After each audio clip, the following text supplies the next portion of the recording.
Bonjour, bonjour et bienvenue sur Coccinelle Nail Scrap. Si vous avez suivi mon live de dimanche qui a été reporté à mercredi pour des raisons techniques, je vous disais que j'allais vous faire le tutoriel de cette pochette cadeau. C'est un cadeau de remerciement qui a donc une fermeture aimantée. J'ai juste mis un aimant ici et là c'est le badge que j'ai créé avec une machine à badge. Si vous voulez plus d'informations sur celle-ci, vous pouvez m'adresser un message, j'y répondrai. Et donc, comme il est en fer, le dos est en fer, et bien ça aimante parfaitement sur mon aimant. Vous n'utilisez qu'un seul aimant et tac, ça aimante. J'ai utilisé pour cette pochette le lot de tampons et de poinçons Parole de plante. Donc voici ce que j'appelle ma fiche technique. Vous avez 15 tampons en résine, des tampons dessin et des tampons texte.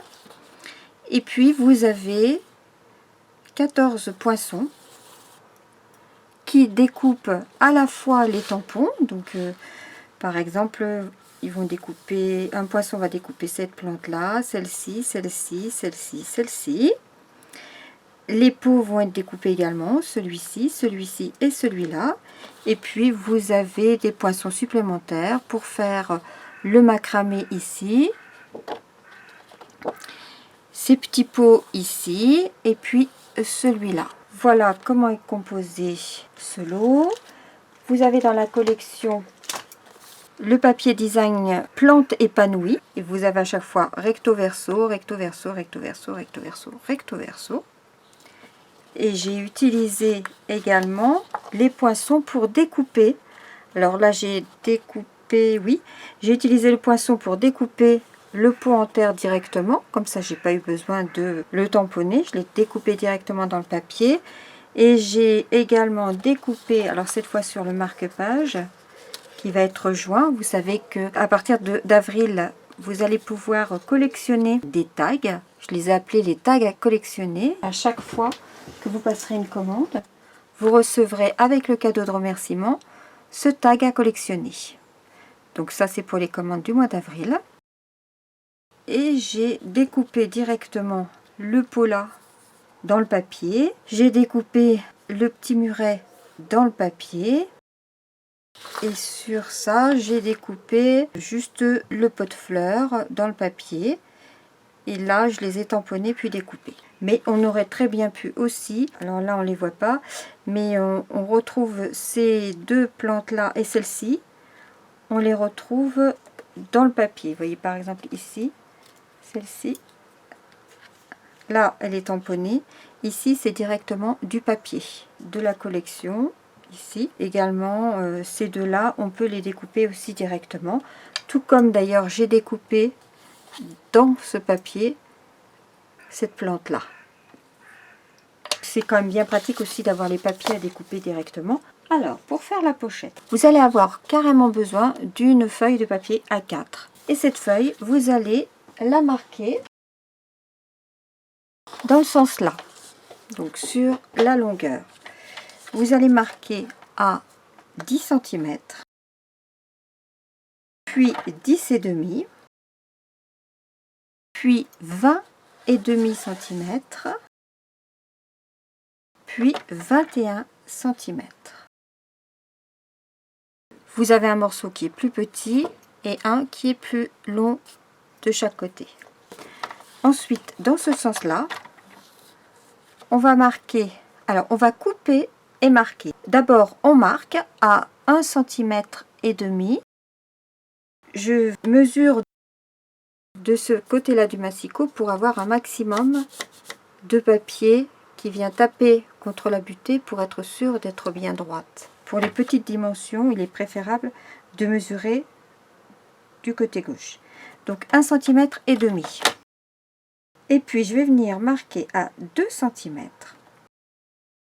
Alors d'abord je vais couper jusqu'à la seconde ligne.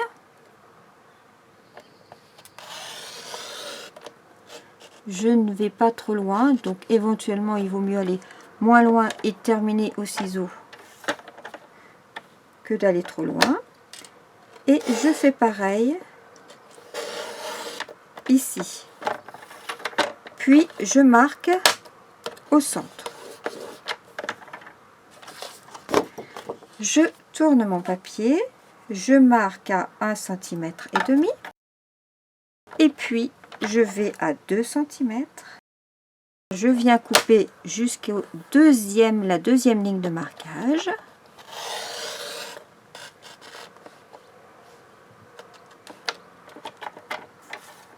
Et pareil ici jusqu'à la ligne intérieure de marquage. Hop. Et ensuite, ici, je marque au centre. Voilà ce que ça nous donne. Si je ne suis pas bien allée jusqu'au bout, je termine au ciseau le petit millimètre.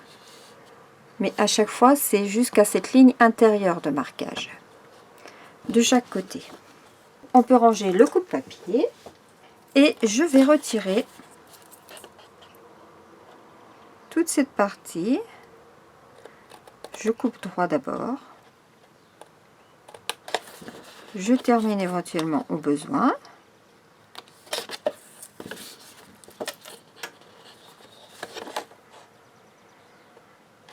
Comme d'habitude, vous retrouverez le schéma de marquage et de coupe sur mon blog, sur l'article associé à la vidéo.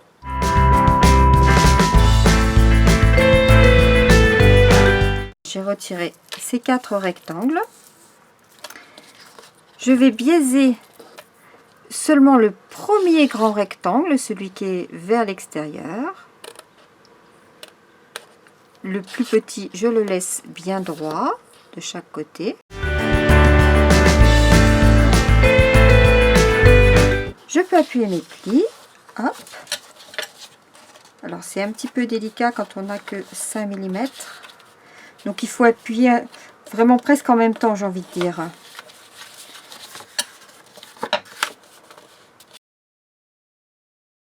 Je marque à peine un pli et je marque l'autre en même temps pour pouvoir faciliter après le pliage du second.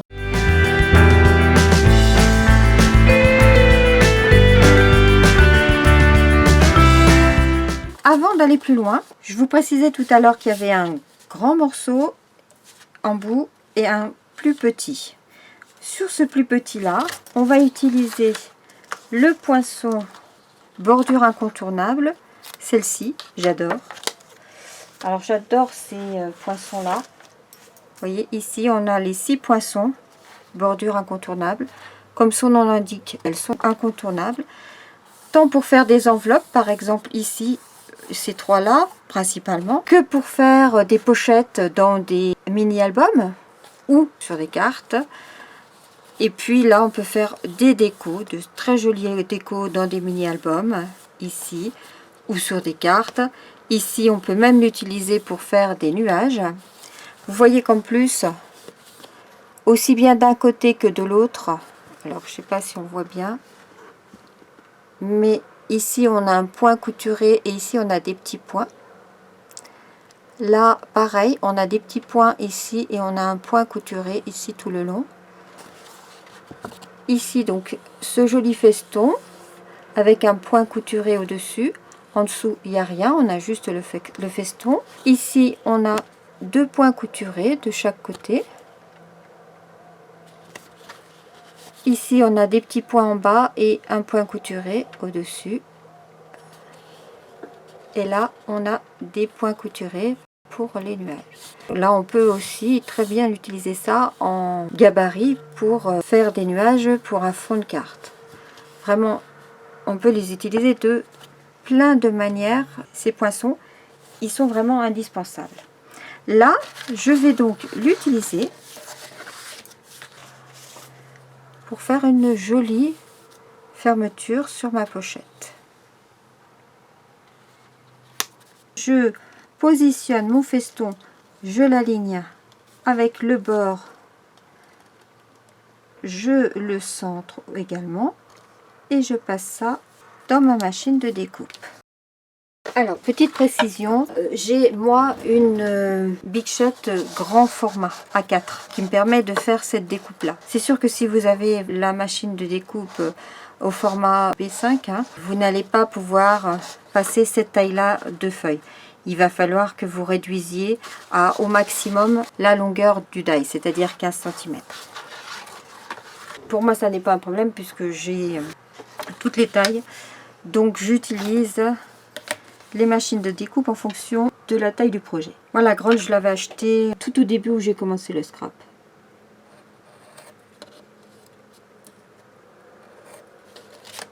Avant d'être chez Stampin' Up, j'avais déjà ma grande. Mais honnêtement, j'utilise que quand j'ai des grands projets parce que je trouve que c'est trop grand.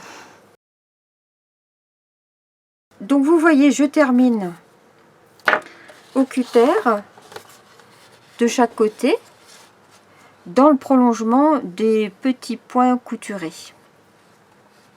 Si vous le faites un peu moins large, si vous la faites un peu moins large votre pochette, vous n'aurez pas besoin de finir de chaque côté au cutter. Et si vous n'avez pas de grande Big Shot, je vous conseille effectivement de la faire moins large et donc de la faire à 15 cm au lieu de 17 cm. Ensuite, on va maintenant coller notre aimant. Pour cela, je n'en prends qu'un.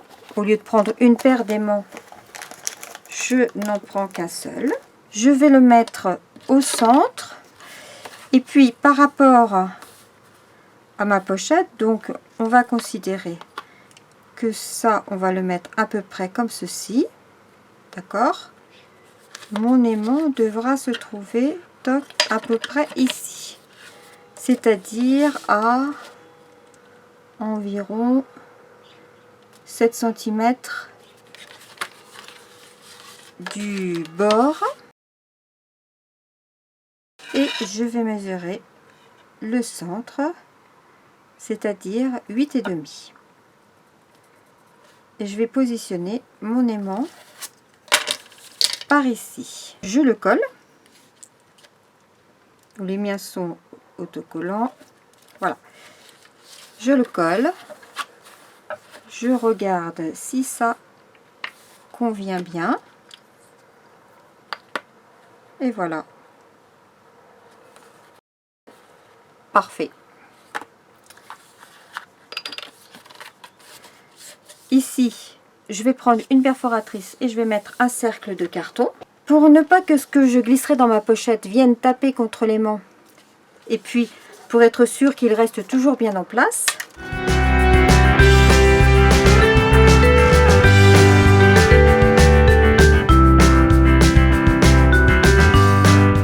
ensuite je peux mettre ma pochette en volume.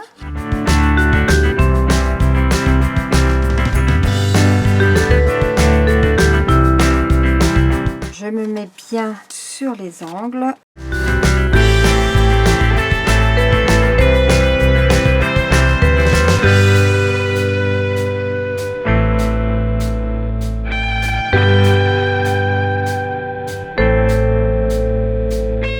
Ensuite, j'utilise un morceau de papier design de 16,5 par 9,5 cm que je viens coller par-dessus.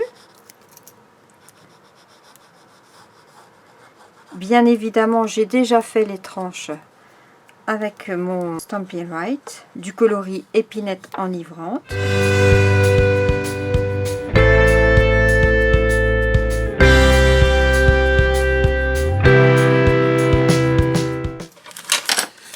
Je glisse mon cadeau à l'intérieur, ce qui va m'aider à bien appuyer. Ensuite, je mets de la colle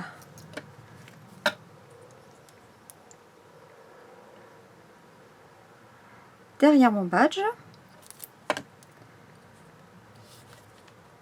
et je viens, toc, il vient se coller tout seul.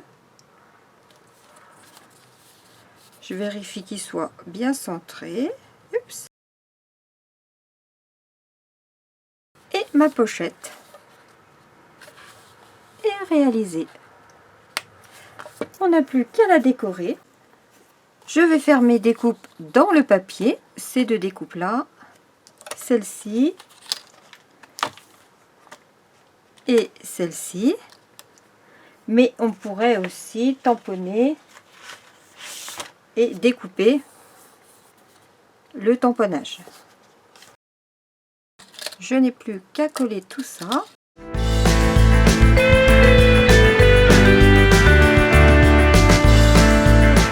Je vais commencer par coller les plantes.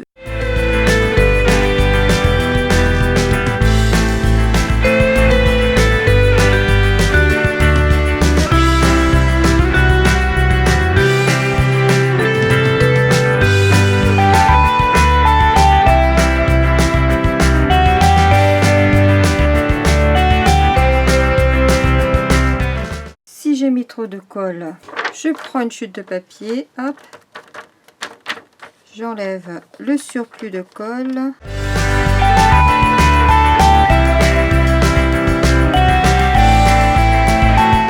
Éventuellement, je découpe ce qui dépasse.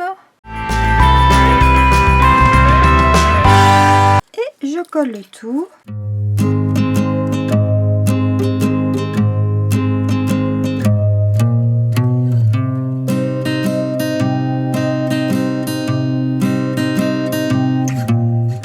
Pour finir, je mets un petit joyau incolore de la petite taille. Comme ça, il va rentrer pile poil à l'intérieur. Il me reste plus qu'à mettre mon étiquette « Merci infiniment » que je tamponne.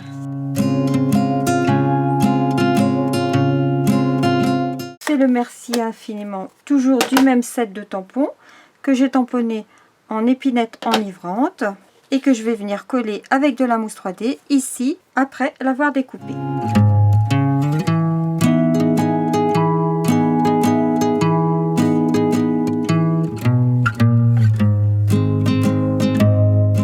Et voilà, ma pochette est terminée, prête à offrir. Je vais ajouter mon tag à collectionner à l'intérieur.